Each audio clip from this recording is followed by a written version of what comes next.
Oui, elle a évolué et elle intègre maintenant la possibilité de se mettre à disposition gracieusement pour de formes de travaux d'intérêt généraux. Cette évolution montre bien qu'il va être intégré bientôt les réquisitions. C'est-à-dire que, en même temps qu'on oblige au confinement et qu'on fait tomber l'économie réelle, on va voir qu'au nom de la nécessité, au nom de la générosité, on va passer du bénévolat à la réquisition pure. C'est-à-dire qu'on va se retrouver, on va réinventer le chantier de jeunesse, mais sans Pétain, malheureusement.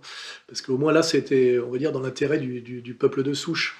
On peut très bien voir l'évolution, je veux dire, étape par étape, à mesure que le confinement va se prolonger, de toutes ces, comment dirais-je, cette dictature. Et cette dictature qui fera qu'à un moment donné, on ne pourra plus rien acheter, on aura droit à des bons, des tickets de rationnement, on sera obligé de donner du temps de travail au nom de la solidarité. Ceux qui voudront ne pas le faire, on enverra la police ou l'armée les chercher.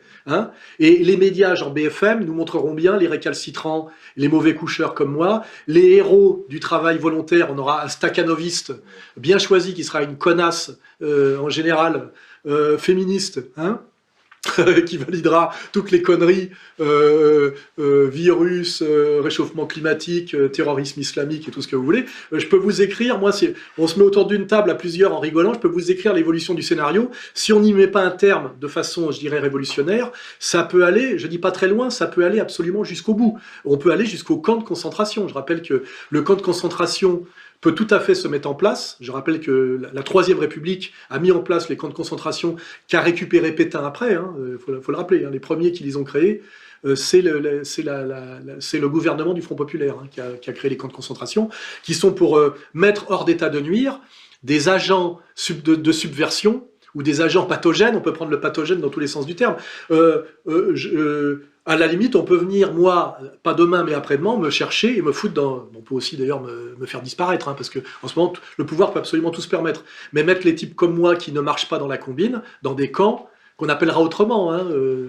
Ça me fait penser au petit dessin animé sympa, là, américain, là, comment ça s'appelle?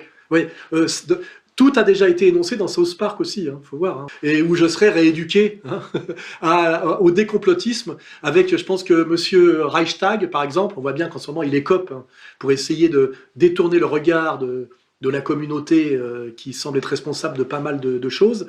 Je subirais même peut-être les cours... je ne sais pas comment dire, les séminaires forcés de Monsieur Reichstag pour me décomplotiser. Je peux savoir ce que tu dessines? Un ours? Un ours? Un ours n'a aucun rapport avec le fait d'accepter les gens de races différentes? Voilà, et me ramener dans la bonne ligne. Tout ça, étape par étape, est absolument possible, vu la direction que ça a pris, vu aussi à quelle vitesse on est sorti de l'état de droit en réalité, là, parce que je pense qu'il y a même des mesures qui ont été prises qui sont illégales en termes de ce qu'on appelle de droit constitutionnel. Je pense que je fais travailler mon avocat là-dessus. Certaines mesures sont ouvertement illégales. Voilà, suppression des libertés individuelles parfaitement injustifiée. On est déjà de toute façon dans de la dictature, mais c'est de la dictature au nom du bien. Je rappelle que toutes les dictatures sont toujours au nom du bien, même celles qu'on décrit comme dictature avec le recul. Joseph Staline n'a jamais prétendu régner sur l'URSS au nom du mal, et faire le mal à ses populations, jamais. Donc de toute façon, toute dictature est toujours au nom du bien et ne se présente jamais comme une dictature. Donc celle-là, qu'on est en train de subir, on en est au début, a exactement le même visage que toutes les autres. C'est tout.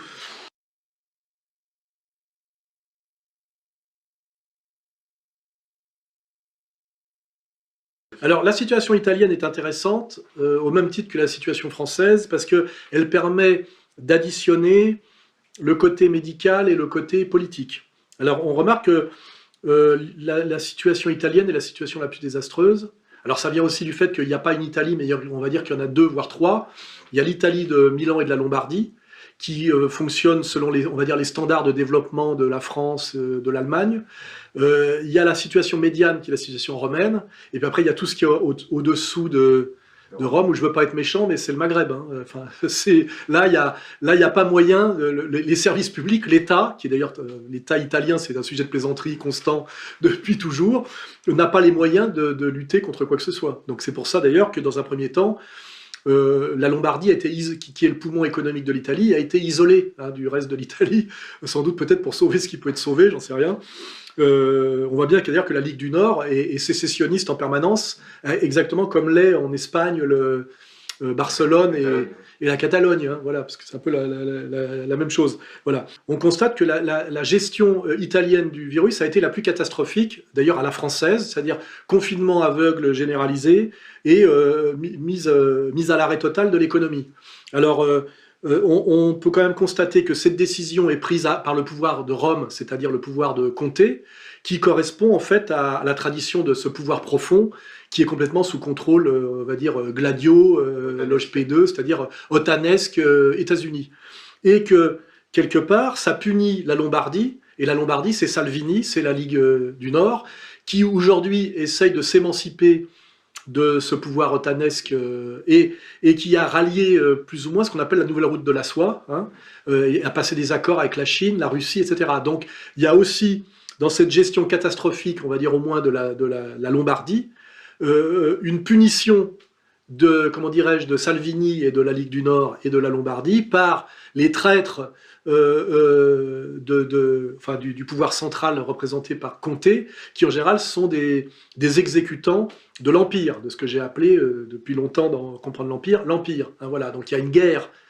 Dans une gestion catastrophique d'une question virale, il y a aussi une guerre politique qui se joue, où on punit un adversaire. Je rappelle que Salvini a été chassé en fait, du pouvoir qu'il avait réussi partiellement à prendre, alors qu'il est en réalité le préféré des Italiens, et que Comté, comme souvent d'ailleurs en Italie, ne représente pas du tout le désir de la majorité. On est quand même toujours dans cette Italie, rappelons-nous des années de plomb, où il y a des guerres secrètes très profondes qui se jouent entre OTAN et je dirais nationalistes authentiques. Voilà.